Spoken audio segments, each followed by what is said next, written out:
There are people the world notices early, and then there are people the world almost misses. Phil Knight belonged to the second group, not because he lacked intelligence, not because he lacked effort, but because he lacked presence. He was quiet, painfully quiet, the kind of quiet that doesn't attract attention, doesn't dominate rooms, doesn't win arguments. As a child, Phil learned something very early. If you don't speak confidently, people decide for you who you are. And most of the time, they decide you are nothing special. He grew up in Portland, Oregon, a normal home, no tragedy dramatic enough to explain greatness later. That's important because his story didn't begin with catastrophe. It began with invisibility. His father was a newspaper publisher, a man of discipline, a man who believed in toughness. Affection wasn't spoken, approval wasn't handed out freely. Phil wanted it, but didn't know how to ask for it. So he learned another strategy: silence. At school, he wasn't the loud one, not the leader, not the center. He watched, he listened. And in that silence, doubt grew. Not the dramatic kind, the quiet kind that follows you home, the kind that whispers, others are better suited for life than you. He was bullied, not always with fists, but with glances, dismissals, the subtle message that you don't belong in the front row. Those wounds don't bleed. They sink, and they shape how you move through the world. Phil didn't respond by becoming stronger socially. He didn't reinvent himself. He withdrew further. Because when you already feel inadequate, exposure feels dangerous. So he avoided attention, avoided confrontation, avoided visibility. But avoidance doesn't erase pressure, it stores it. By the time he reached adolescence, Phil carried an unnamed heaviness, not sadness exactly, more like a constant low-grade tension, as if life were a test and he hadn't studied the right material. He didn't believe he was special. He didn't believe he had a calling. He believed quietly that others were ahead and always would be. That belief doesn't stop ambition, it just makes ambition lonely. When he discovered running, something shifted. Running didn't ask questions. It didn't judge confidence. It rewarded repetition. One step, then another. No speeches, no explanations, just motion. While others talked about who they wanted to become, Phil ran. He ran away from noise, from expectation, from the constant pressure to explain himself. On the track, he didn't need charisma. He needed lungs and patience. That mattered, because for the first time, effort translated directly into outcome. No approval required. That's where something subtle was born. Not confidence, not belief. Endurance, the ability to keep going without applause. That skill would matter later, far more than confidence ever could. But at the time, Phil didn't know that. He still felt lost, still felt behind, still felt like life belonged more naturally to other people. And this is the part most stories skip. He wasn't dreaming of building an empire. He wasn't visualizing success. He was simply trying not to disappear, trying to find a way to exist without constantly feeling wrong. That's where his journey actually begins. Not with a business plan, not with ambition, but with a quiet kid who learned early that the world rewards loudness and decided instead to survive through persistence. Pause here, because this matters. Nike was not built by confidence. It was built by someone who kept moving despite never feeling ready. In the next part, we'll step into the years where confusion deepens, direction feels absent, and escape looks more appealing than purpose. That phase doesn't look heroic, but it's where everything is forged. Stay with it. By the time Phil Knight entered college, he still didn't know who he was supposed to be. That uncertainty didn't announce itself. It hid behind good grades, behind polite behavior, behind doing what was expected. He attended the University of Oregon, not because it was destiny, because it was close, because it was reasonable. Reasonable choices are often made when confidence is missing. He ran track there, not as a star, not as a legend, as someone who showed up, day after day, lap after lap. Running became more than exercise, it became regulation, a way to quiet the noise that never stopped inside his head. While others talked about futures with certainty, Phil listened and felt the familiar distance between where he was and where others seemed to belong. He didn't speak much in class, didn't assert opinions loudly, didn't fight for attention. People often mistook that for lack of interest. It wasn't. It was fear of exposure. Because when you already doubt your worth, being wrong publicly feels unbearable. Then there was Bill Bowerman. Bowerman wasn't warm. He wasn't gentle. But he was precise. As a coach, he cared about details most people ignored: how your foot landed, how your breathing aligned, how repetition created reliability. Phil watched him closely. Bowerman didn't motivate with speeches. He adjusted mechanics. And that mattered, because Phil didn't need inspiration. He needed structure, something to trust when emotions couldn't be trusted. Running under Bowerman taught him something fundamental: that improvement doesn't announce itself. It accumulates quietly, one adjustment at a time. Phil still wasn't exceptional, but he was learning how progress actually works, not through belief, through consistency. After graduation, confusion returned. The structure was gone, the track was gone, and without motion, the doubt rushed back in. So he did what many lost people do. He kept moving, just without direction. He joined the Army briefly, not out of passion, out of obligation. Then he enrolled at Stanford Business School. Again, not because he felt called, because he didn't know what else to do. At Stanford, the contrast intensified. Students were confident, articulate, certain. They spoke about futures as if those futures were already reserved. Phil felt small. He questioned whether he belonged there at all. And then came the paper, a simple assignment: analyze a business opportunity. Phil wrote about running shoes, not because it sounded impressive, because it was familiar. He noticed something others hadn't bothered to consider. Japanese manufacturers were producing cameras that rivaled German brands. What if shoes followed the same pattern? The idea wasn't revolutionary, it was observational. But when he presented it, the reaction was underwhelming. No applause, no excitement, just polite acknowledgement. Phil felt that old sensation again, the sense that his thoughts didn't land. That moment could have ended the idea. It didn't. Not because he believed in it fiercely, but because it stayed with him. Quiet ideas often do. They don't demand action, they wait. After Stanford, Phil traveled. He went to Japan, not as a businessman, as someone looking for distance from expectation. But even there, the idea followed him. He walked into a meeting with a Japanese shoe company, Onitsuka Tiger. He wasn't prepared. No company, no capital. When they asked who he represented, he hesitated, and then he said it: Blue Ribbon Sports. The name didn't exist yet, but once spoken, it became real. That moment wasn't bold, it was desperate, a quiet person improvising under pressure. The deal they offered wasn't guaranteed, it was conditional, but it was enough. Enough to move forward, enough to try. When Phil returned to the United States, he didn't feel victorious. He felt terrified. Because now silence wasn't enough. Now action was required. And action exposes you. In the next part, we'll step into the years where the idea becomes a business and the business becomes a burden, where being quiet stops being protection and starts becoming a liability. That's where the real pressure begins. Pause, because starting is easy. Continuing, when the doubt gets louder, that's the real test. Stay with it. When Blue Ribbon Sports officially began, it didn't feel like the start of anything meaningful. There was no office, no team, no sense of momentum. Just Phil Knight, a few boxes of shoes, and an uneasy awareness that he had crossed a line he couldn't uncross. He sold shoes out of the trunk of his car. Not metaphorically, literally. Parking lots, track meets, anywhere runners gathered. He didn't pitch aggressively. He didn't persuade. He waited. And when someone showed interest, he spoke carefully, almost apologetically. This wasn't salesmanship. It was exposure. Every interaction felt like a test he wasn't trained to take. Because selling requires something Phil lacked: assertiveness. And yet the shoes worked. Runners noticed the quality, the lightness, the price. They didn't buy because Phil was convincing. They bought because the product spoke clearly where he couldn't. That became a pattern. Blue Ribbon Sports grew, but Phil didn't grow with it, at least not externally. He still avoided confrontation, still delayed hard decisions, still hesitated when leadership demanded clarity. People around him felt it. Employees were confused. Partners grew impatient. They wanted direction. Phil offered caution. They wanted confidence. He offered silence. That silence began to cost him. Cash flow was unstable from the beginning. Sales increased, but so did expenses. Inventory piled up. Payments lagged behind orders. Banks didn't trust him, and trust in business is currency. Phil walked into bank meetings already assuming rejection.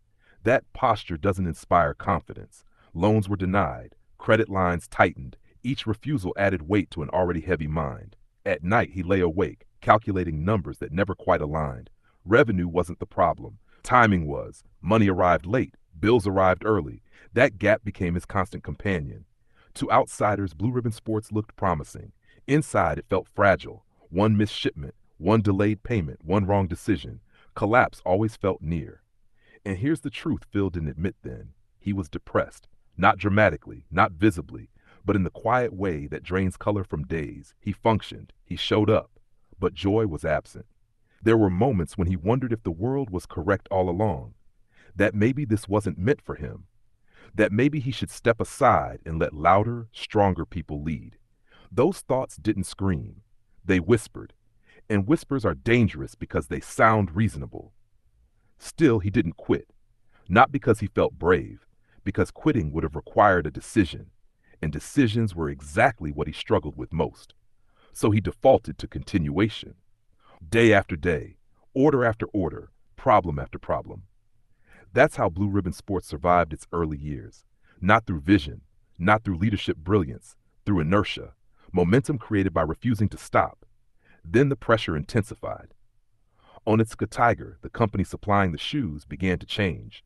Communication shifted, promises softened. Phil sensed something was wrong, but sensing isn't the same as confronting. And confrontation terrified him, so he delayed, waited, hoped clarity would arrive on its own. It didn't. What arrived instead was threat, legal threat, supply threat, existential threat. Blue Ribbon Sports stood on a single pillar, and that pillar was cracking.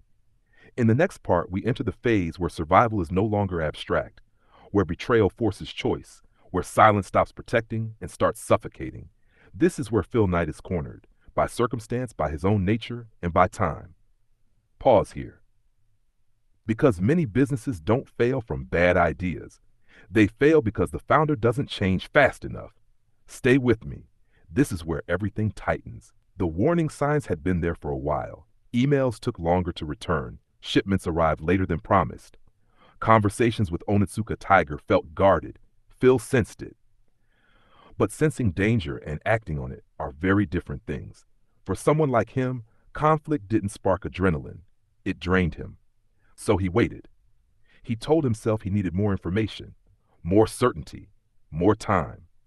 What he didn't realize was that the other side was already moving. Onitsuka wasn't just supplying shoes anymore. They were planning to bypass Blue Ribbon Sports, planning to take over distribution in the United States. When Phil finally understood the full picture, it wasn't through a direct conversation. It was through lawyers. Nothing sharpens reality like legal language. Suddenly, the business he had built was being questioned at its foundation. Contracts were disputed, agreements reinterpreted, intentions challenged. This wasn't a misunderstanding, it was a power play. Phil felt exposed, not just financially, personally, because Blue Ribbon Sports wasn't a strategy to him. It was proof that his quiet way of moving through the world had value. And now that proof was being threatened. The stress intensified, sleep shortened, thoughts raced. Every scenario ended the same way. Loss. He imagined bankruptcy, public failure, the confirmation of every doubt he had carried since childhood. There were moments when the weight became unbearable, when continuing felt irresponsible, when stopping felt inevitable. And still, he didn't disappear. Not because he suddenly became bold, because the corner left no space for retreat. Phil hired lawyers, not with confidence, with fear. The legal battle drained money he didn't have. Bills stacked. Pressure from employees increased. They wanted answers. He had none that sounded reassuring. And here's the uncomfortable truth. Many people around him didn't think he was the right leader for this phase. They wanted someone louder, faster, more decisive. Phil knew it. That knowledge hurt more than the lawsuit, because it echoed the same message he'd heard his entire life. You are not enough. This time, though, he did something different. He stayed. He didn't suddenly transform into a charismatic CEO. He didn't deliver speeches, but he didn't step aside either. He learned, slowly, painfully, to speak when silence would cost more. Every deposition, every negotiation, every document forced him to articulate positions he would have once avoided. It was exhausting. Growth often is. The lawsuit dragged on. Years passed under its shadow. Blue Ribbon Sports operated while being sued for its right to exist. That kind of tension changes people. It hardened Phil, not outwardly, but internally. He stopped expecting fairness. He stopped waiting for approval. And somewhere in that pressure, a realization formed. If this company survived, it could never depend on anyone else's supply. Dependence had nearly killed it. That realization demanded action, a terrifying kind. Create their own product, their own identity, their own name. This wasn't a marketing decision. It was survival instinct. They chose a word, Nike, the Greek goddess of victory. The name sounded strange at first, unfamiliar, unproven, like Phil himself. The decision didn't bring relief. It brought risk. Now they weren't just distributors. They were creators, responsible for design, manufacturing, reputation, everything. And Phil felt the old fear again, stronger this time, because now there was no one left to blame. In the next part, we'll walk through the period where Nike is born quietly, under pressure, underfunded, and largely ignored. Where the brand that would later shout to the world was built by people who barely spoke above a murmur. Pause here, because this is the moment many stories end. When pressure peaks, when identity is questioned, when silence no longer protects. Most people choose exit here. Phil Knight didn't. Not because he was fearless, because his stubbornness had nowhere else to go. Nike did not begin with confidence. It began with necessity. When the break with Onitsuka became unavoidable, there was no celebration, no sense of freedom, only exposure. Phil Knight and his small team were suddenly responsible for everything they had once depended on others to handle: design, manufacturing, quality, timing. Mistakes were no longer survivable inconveniences. They were fatal. Money was tighter than ever. Every dollar was spoken for before it arrived. Factories demanded payment. Banks hesitated. Employees worried quietly. Phil carried that weight alone. He didn't vent. He didn't dramatize. He absorbed it. And absorption has a cost. The depression he had kept contained deepened, not in a way people noticed, but in a way that hollowed him out. Some mornings, getting out of bed felt heavier than the problems waiting at the office. Yet he went. Because responsibility doesn't ask how you're feeling. Nike shoes weren't perfect at first. There were defects, design flaws, production delays. Runners complained. Retailers hesitated. Every criticism landed hard. Not because it threatened the brand, but because it confirmed his oldest fear, that he wasn't good enough to lead something this exposed. And still, he didn't retreat. What Nike had, what kept it alive, was culture. Not the polished kind, the raw kind. The team was small, obsessive, slightly unhinged. People worked too late, argued intensely, believed stubbornly. Phil didn't inspire them with speeches. He gave them space to experiment, to argue, to care. That was his leadership style, not command, trust. Even when trust felt reckless, he hired people who loved running more than status, people who didn't need constant direction, people who thrived in autonomy, because micromanagement would have exposed his weakest skill, decisiveness.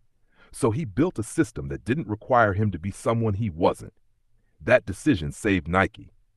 Slowly, the product improved. Athletes noticed, not because of marketing, but because performance spreads quietly before it spreads loudly. Track meets became testing grounds. Feedback loops tightened. Nike shoes began to earn credibility, not hype, credibility. But even as momentum built, the financial strain never left. Growth only increased pressure. More orders meant more inventory. More inventory meant more debt. Banks still didn't trust Phil. They saw chaos. They saw risk. They didn't see vision. And Phil didn't know how to sell vision anyway. He hated pitching, hated self-promotion, hated the theater of confidence business seemed to reward.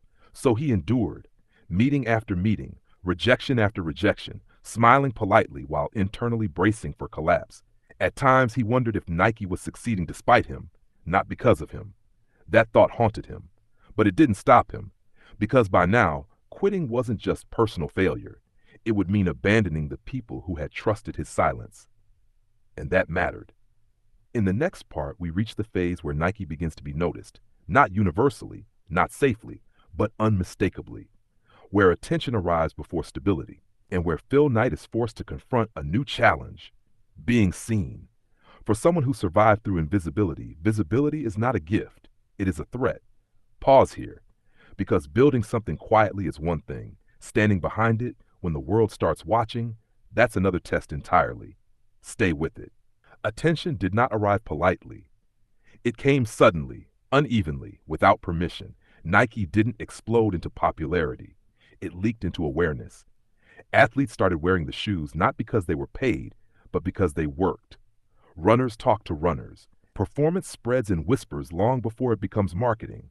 And those whispers reached the wrong ears. Competitors noticed. Established brands, older, louder, richer, began paying attention to the small company that refused to disappear. With attention came scrutiny. Nike was questioned, its finances examined, its growth doubted. Success didn't quiet skepticism, it amplified it. Phil Knight felt exposed in a new way. Before, failure had been private. Now it would be public. Journalists called. Investors asked questions. Partners demanded clarity. Clarity was never his strength. He preferred ambiguity, movement, progress without explanation. But the world doesn't reward quiet builders forever. Eventually, it asks for a narrative. And Phil struggled with that. He wasn't a storyteller. He didn't romanticize the journey. He remembered the anxiety, the near collapses, the nights when the numbers didn't work. Telling the story felt dishonest if it skipped the fear. So he spoke sparingly. Let others talk. Let the product speak. Let athletes become the voice. That decision shaped Nike's future. Instead of positioning himself as the hero, Phil positioned the brand around those who moved, those who pushed limits, those who endured discomfort. Nike didn't shout about the company. It spoke about effort. That alignment wasn't accidental. It reflected Phil's inner world. Quiet struggle, relentless motion, minimal explanation. As Nike grew, the pressure intensified again. Now the question wasn't survival, it was scale. Factories had to expand, supply chains stretched, mistakes multiplied, and with growth came chaos. Inventory miscalculations, shipping disasters, cash crises, again. More than once, Nike stood on the edge, revenue climbing, liquidity collapsing. From the outside, it looked like success. Inside, it felt like free fall. Phil aged during those years, not visibly, internally. He carried responsibility differently now, not as fear of failure, but as fear of collapse affecting others. Employees had families. Athletes depended on contracts. Partners had staked reputations. Leadership became heavier. He still didn't enjoy it, still didn't feel suited for it. But he accepted it, not with enthusiasm, with duty. There were moments when stepping aside seemed logical, bringing in a more charismatic leader, someone who enjoyed the spotlight. Phil considered it, quietly. But he stayed, because Nike wasn't built to showcase him. It was built to outlast him. That distinction mattered. As the brand's voice grew louder, Phil's presence grew more reserved. He allowed others to lead publicly, to represent confidence. Behind the scenes, he kept the machine moving, approving risks, absorbing blame, maintaining direction without dominating expression. This was not accidental leadership. It was adaptive leadership, built by someone who knew his limitations and refused to let them destroy the mission. Nike crossed thresholds few believed it would reach. Not cleanly, not elegantly, but persistently. And Phil Knight learned something crucial. You don't need to become loud to be effective. You need to become reliable. The world may reward charisma, but organizations survive on consistency. In the next and final part, we step away from growth charts and market dominance. We look at Phil Knight not as a founder, but as a man looking back, at silence, at stubbornness, at the cost of continuing without certainty. Stay with it, because the ending isn't triumphant, it's honest, and honesty is the rarest success of all. When Phil Knight finally slowed down, it wasn't because the work was finished. It was because his body asked for what his mind had ignored for decades: rest. Looking back, he didn't see a heroic arc, no moment where everything clicked, no day where doubt disappeared. What he saw instead was a long stretch of uncertainty held together by refusal. Refusal to quit, refusal to disappear, refusal to let louder people decide his ending. He never became confident in the way books describe confidence. He remained reserved, private, often unsure. Even after Nike became undeniable, that surprises people. They expect success to rewire personality. It doesn't. It just reveals what was already there. Phil was never chasing admiration. He was chasing alignment between what he cared about and what he spent his life doing: running, movement, effort without performance. Nike wasn't built to glorify winning. It was built to respect trying. That's why it resonated, because it was honest. As the company matured, Phil stepped back, not dramatically, gradually. He let others carry the voice, the image, the noise. He stayed with the essence, values, direction, restraint. He didn't need to be seen anymore. That was never his motivation. When he wrote about his life later, his tone wasn't triumphant. It was reflective, almost surprised, as if he too couldn't believe that persistence alone had carried him this far. He didn't pretend the cost was small. Relationships were strained. Peace was postponed. Joy was delayed. Silence protected him, but it also isolated him. Stubbornness saved him, but it also exhausted him. Success didn't erase those truths. It coexisted with them. And that's the part worth holding on to. Phil Knight didn't build Nike because he was fearless.